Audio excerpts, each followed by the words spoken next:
படுக்க தோணுமா பொண்டாட்டிக்கிட்ட இந்த வேலை பார்த்துட்டு அப்படின்னு நான் பார்த்து நினச்ச வேலை எந்த வேலைன்னா செப்டி டேங்கல்றது. ஒரு உறவு சொல்லியிருக்காங்க, அக்கா என் வீட்டுக்காரர் செப்டி டேங்கல்ற வேலைக்கான்னு. அந்த நபரும் வந்து எனக்கு அந்த வீடியோவை அனுப்பியிருந்தாங்க செப்டி டேங்க் க்ளீன் பண்ணுற வேலையை.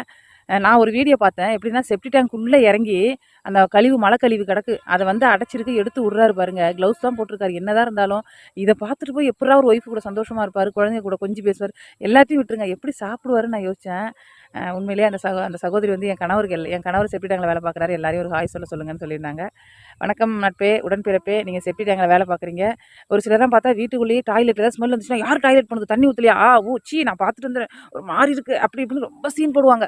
தண்ணி ஊற்றலையா, நான் பார்த்துட்டேன், அசிங்கமாக இருக்குது, நீ பண்ண வேலையான்ட்டு தண்டோரா போடுவாங்க. கடைசியில் அந்த மலம்ங்கிறது நம்ம உடம்புல ஒரு பார்ட்லேருந்து வர்றது தான். அதுக்காக யாரும் நம்ம வயிற்றில் உள்ள உறுப்புகளை அறுத்து எரிஞ்சிருது இல்லை.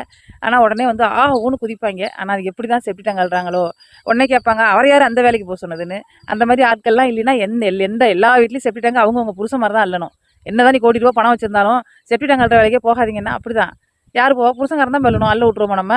நான் இருக்க ஸ்டேட்டஸுக்கு நான் செப்டி டேங்க் அள்ளணுமா, அப்படிம்பீங்க இல்லையா? அதனால எல்லாரும் அந்த பையனுக்கு ஒரு ஹாய் சொல்லுங்கள்.